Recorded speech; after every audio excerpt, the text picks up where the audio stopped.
கலைஞர் தொலைக்காட்சி நேயர்களுக்கு வணக்கம் and welcome to சினிமா செய்திகள்.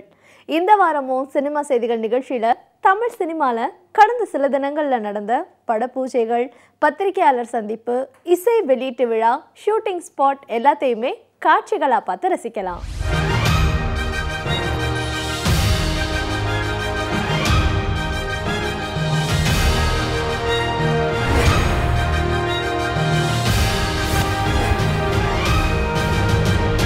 கடந்த சில வாரங்கள் போலவே இந்த வாரமும் சினிமா செய்திகள் நிகழ்ச்சியை வாழ்த்துக்கள் செய்தியோட துவங்குவோம். மேக்னா ராஜுக்கும் கன்னட நடிகர் சிரஞ்சீவி ஷார்ஜாவுக்கும் ஏப்ரல் 29 அதாவது கடந்த ஞாயிற்றுக்கிழமை பெங்களூர் தேவாலயத்தில் பெற்றோர்கள் சம்மதத்தோட காதல் திருமணம் நடந்தது. இவங்களுடைய திருமண வாழ்க்கை இனிதாக தொடர வாழ்த்துவோம். மத்திய சென்னை இந்த படத்துல ஹீரோவா நடிச்சவர் ஜெயவந்த். சினிமா ஆர்வமோ சினிமால ஜெயிக்க வேண்டும் என்ற எண்ணமும் கொண்டவர். யுரேகா இயக்கத்தில் ஜெயவந்த் போலீஸ் அதிகாரியாக நடித்திருக்கும் திரைப்படம் காட்டுப்பையன் சார் இந்த காளி. சமூக அக்கறையுள்ள இந்த படத்தின் இசை வெளியீட்டு விழால இயக்குனர்கள் திரு கௌதமன், திரு பாரதி ராஜா உட்பட பல பேர் கலந்துக்கிட்டு வாழ்த்தினாங்க.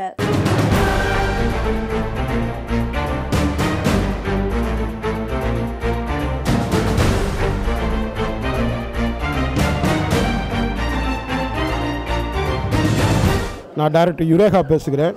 இந்த திரைப்படம் தமிழ்நாட்டில் தமிழ் பேச முடியவில்லை. அது மட்டுமல்ல, கந்துவட்டியிலிருந்து கார்ப்பரேட் வட்டி வரைக்கும் எப்படி ஒரு மனிதனை இந்த நிறுவனங்கள் சுரண்டுகின்றது என்பதை அடையாளப்படுத்துகிற ஒரு திரைப்படமாய் இந்த திரைப்படம் அமைந்திருக்கிறது.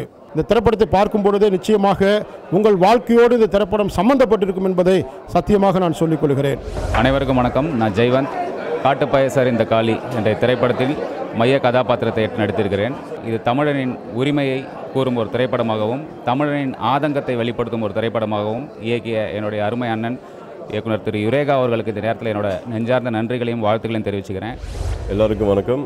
என் பேர் அபிஷேக். காட்டுப்பையன் சார் இந்த காளி படத்தில் நான் வில்லனாக பண்ணியிருக்கேன்.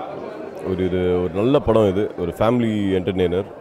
I should thank doctor eureka sir, அப்புறம் ஹீரோ, படத்தோட ஹீரோ இந்த படத்தில் நல்ல ரோல் கொடுத்ததுக்கு தேங்க்யூ ஸோ மச்.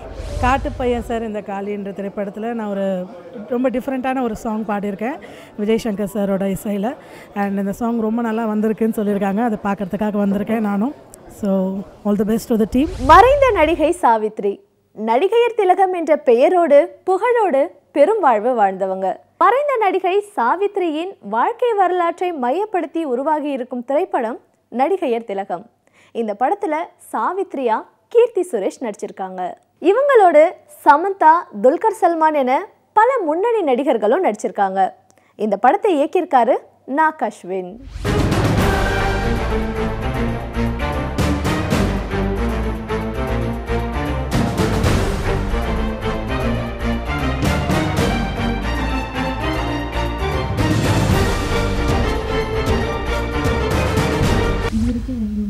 மாதிரி இருக்குது. இது கண்டிப்பாக வித்தியாசமாக இருக்கும். எனக்கு இதில் ரொம்ப சேலஞ்சிங்காக இருந்த விஷயங்கிறது, நம்ம எல்லாருமே அவங்கள வந்து ஸ்க்ரீனில் பார்த்துருப்போம். ஆனால் அவங்க ஆஃப் ஸ்க்ரீனில் எப்படி இருந்தாங்க, அதுதான் 80% கதை படத்தில் இருக்க போகுது. கீர்த்தி பண்ண போகிறாங்க அப்படின்னு சொல்லிட்டு, கீர்த்தி சுரேஷ் பண்ண போகிறாங்கன்னு செய்தி வெளியான போய் எல்லோரும் இது என்ன சாவித்திரிக்கு வந்த கொடுமை அப்படி இப்படின்னு சொல்லிட்டு எல்லோரும் ட்வீட் பண்ண ஆரம்பித்தாங்க. நிறைய விஷயங்கள் வந்து ஃபுல்லாக எப்படி இதெல்லாம் பண்ணக்கூடாது, பண்ண முடியாது, அவங்கள வந்து இது பண்ணுற மாதிரி இருக்கும்னு சொல்லிட்டுனா நிறைய பேர் சொன்னாங்க. ஆனால் இந்த படத்தை வந்து நான் பார்த்தேன், பார்த்துக்கிட்டே இருக்கேன். ஒரு வாட்டி டப்பிங் நடந்துகிட்ருக்கு. அவங்க அப்படியே ஃபுல்லாக கம்ப்ளீட்டாக ட்ரான்ஸ்ஃபார்ம் ஆகிருக்காங்க சாவித்திரி மாதிரி. அவங்களோட ஒவ்வொரு அசைவும், சின்ன சின்ன சிரிப்பு, அசைவு, கண்ணிலேருந்து வர கண்ணீர், ஒவ்வொரு காட்சியிலையும் அப்படியே வந்து அவ்வளோ உழைப்பு போட்டால் தான் இது மாதிரியான ஒரு இதுக்குள்ளே மாற முடியும். நானி தமிழ்ல இவர் நடிச்ச எல்லா படங்களும் நல்ல வரவேற்பு அடைஞ்சிருக்கு. தெலுங்கில் வெற்றி பட ஹீரோக்களில் இவரும் ஒருவர். சமூக அக்கறையுள்ள படங்களில் நடித்தும் இயக்கியும் வருபவர் சமுத்திரக்கனி. சமுத்திரக்கனி இயக்கத்தில் பேர் வைக்காத திரைப்படத்துல நானி ஹீரோவாகவும் அமலாபால் ஹீரோயினாவும் நடிக்கிறாங்க. இந்த படத்துக்கு இசையமைக்கிறாரு ஜிவி பிரகாஷ்குமார். மறைந்த நடிகர் ப்ரூஸ்லியின் உருவ ஒற்றுமையோடு ஹீரோவா ப்ரூஸ் ஜான் நடித்தது மட்டும் இல்லாமல் கராத்தேல பிளாக் பெல்ட்டும் வாங்கியிருக்காரு. அதிக ஆக்ஷனுடன் இந்த படத்தை இயக்கியிருக்காரு முனையூர் ஏ சோனை.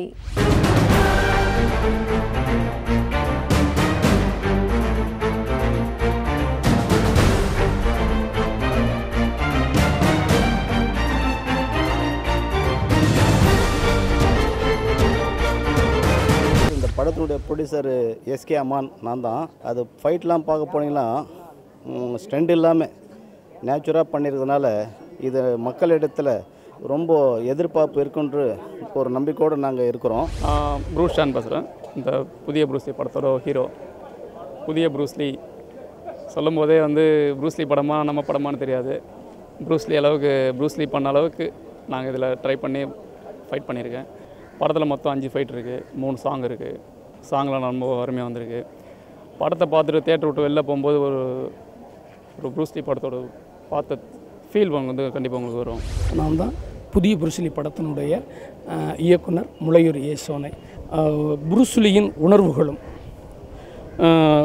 தமிழ் மனம் மாறாத ஒரு கதையும் நமக்கு கொடுக்கணும்னு சொல்லிட்டு விரும்பி உடனே ஒரு கதையை நான் ரெடி பண்ணேன். அதில் 5 ஃபைட்டுங்க. ஒரு 5 ஃபைட்டும் ப்ரூஸ்லி வந்துட்டு ஸ்டிக் ஃபைட்டு, நிஞ்சாக் ஃபைட்டு, பேர்பாடியோட சோலோ ஃபைட்டு இப்படின்னு சொல்லிட்டு வெரைட்டிஸாக பண்ணுவார். ரொம்ப திகட்டாத அளவுக்கு தெளிவாக இருக்கும். 3 பாடல்கள் சௌந்தர்யம் நல்ல முறையில் பண்ணி கொடுத்துருக்காங்க. ஸ்டண்ட்டுக்கு வந்துட்டு த்ரில் சேகர் சார் அருமையான ஒரு ஸ்டண்ட் கோரியோகிராஃப் பண்ணி பக்காவாக பண்ணி கொண்டு வந்திருக்கிறோம். மருதமலை சுராஜ் இயக்கத்தில் அர்ஜுன் வடிவேலுவின் காமெடி சீன் நாம் அன்றாடம் பார்த்து சிரிப்பது. ஆக்ஷன் அதிகமாக இருந்தாலும் காமெடி உச்சமா இருக்கும். சுராஜ் மருதமலை 2 படத்தை மீண்டும் இயக்க இருக்காரு. சுராஜ் இயக்க போகும் மருதமலை 2 படத்துல ஹீரோவா நடிக்கிறாரு விமல். விமலுடன் காமெடியில் நடிக்க இருக்காரு வடிவேலு. ஆண்ட்ரியா தரமணி போன்ற வித்தியாசமான படங்கள்ல தைரியமாக நடிப்பவர். இந்த படத்துல ஆண்ட்ரியா வைல்ட் லைஃப் போட்டோகிராஃபரா நடிக்க இருக்காங்க. ஜான் மேக்ஸ் இந்த படத்தை தயாரிக்க நாஞ்சில் இயக்குறாரு. இசையமைக்கிறாரு அம்ரீஷ். இந்த படத்தின் பூஜையை பார்க்கலாம்.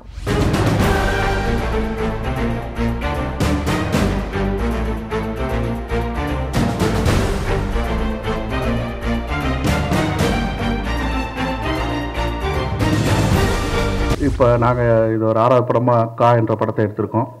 இது வந்து ஆக்சுவலாக அந்த படம் வந்து ஒரு எல்லா லாங்குவேஜுக்குமான ஒரு படம். இது தமிழ்நாட்டுக்கு மட்டும் இல்லை, எல்லா லாங்குவேஜுக்குமான ஒரு படம். அது இப்போ வேர்ல்டில் எந்த லாங்குவேஜ் வேணும் அதை டப் பண்ணி போடலாம். படம் இப்போ தான் ஸ்டார்ட் பண்ண போகிறோம். ஸோ எல்லா பேச்சும் வந்து படம் ரிலீஸ் டைமில் அப்போ பேசலான்னு அதுதான் பெஸ்ட்டுன்னு நினைக்கிறேன். வணக்கம், thank you for your best wishes and let's hope good things happen to this film. Andrea madam படம் எப்படியாவது பண்ணோம் அவள் பார்த்து ரொம்ப இம்ப்ரெஸ் ஆனேன். இந்த படத்தில் எனக்கு இன்னும் என்ன ஒரு நல்ல ஒரு இயல்பான ஒரு விஷயம்னா, டைரக்டர் ஃபஸ்ட்டு ஸ்டுடியோவுக்கு வந்து இந்த படத்தில் பேக்ரவுண்ட் ஸ்கோருங்க, எனக்கு பேக்ரவுண்ட் ஸ்கோருக்கு தாங்க பேசணும் அப்படின்னாரு. இந்த படத்தில் அவங்க நடிக்கிற படத்தில் அவங்கள பாட வைக்க முடியலையே அப்படின்னு சொல்லி இப்போ பேசிகிட்டு இருக்கும்போது கவலைப்பட ரீரிகார்டிங்கில் எங்கேயாவது பேக்ரவுண்ட் ஸ்கோரில் கான்னு கத்திடலாம் அப்படின்னு பிளான் பண்ணிட்டு. இந்த படம் பார்த்திங்கன்னா ஒரு க்ரைம் த்ரில்லர், ஃபுல்லாக ஃபாரஸ்ட்டில் நடக்கிறது. நாஞ்சில் சார் நல்லா பண்ணியிருக்காரு, கதை நல்லா வந்துருக்கு. என்னோட முதல் திரைப்படம். நான் இண்டிபெண்டன்ட் ஃபிலிம் மேக்கராக இருந்தாலும் நான் யார்ட்டையும் ஒர்க் பண்ணல. பேசிக்காக ஒரு ஸ்கிரிப்ட் ரைட்டர் தான். அப்புறம் எஸ்பி சார் மறக்க முடியாது, அந்த கரெக்டான ப்ரொடியூசர்கிட்ட உட்கார வச்சு நான் இருக்கேன் உங்களுக்கு, ஸோ உங்களை உட்கார வைக்கிறேன் சொல்லி என்னை உட்கார வச்சாங்க ஜான் மேக்ஸ் சார்ட்ட. இப்போ தான் அப்புறம் போயிட்டுருக்கு. மணிகண்டன் இயக்கி வரும் கடைசி விவசாயி படத்தில் விஜய் சேதுபதி 70 வயது பெரியவராக நடிக்க வாய்ப்பு இருக்கான்.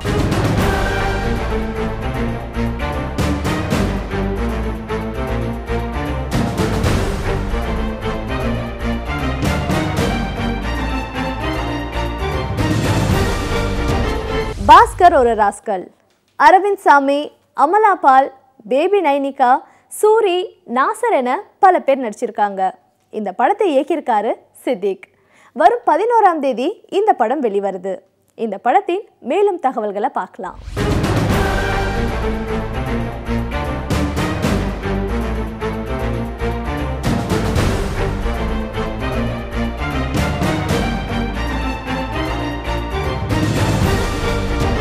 ரீமேக்னா நான் வந்து இப்போ ஒரிஜினல் ஃபிலிமில் நல்லா தான் எல்லாருமே மூவிஸ் எல்லாம் ரொம்ப நல்லா பண்ணியிருப்பாங்க. பட் அதை நான் மனசில் வச்சுக்கிட்டு நான் பண்ணல. ஸோ என்னோட இன்டர்பிரிட்டேஷனில் நான் இந்த கதையை பண்ணியிருக்கேன். இன்றைக்கு சினிமா செய்திகள் நிகழ்ச்சியில் வந்த எல்லா சுவாரஸ்யமான செய்திகளையும் பார்த்து ரசிச்சிருப்பீங்க. மீண்டும் இதே நிகழ்ச்சியில் சந்திக்கலாம். அதுவரை உங்களிடமிருந்து விடைபெறுபவர் சுமையா.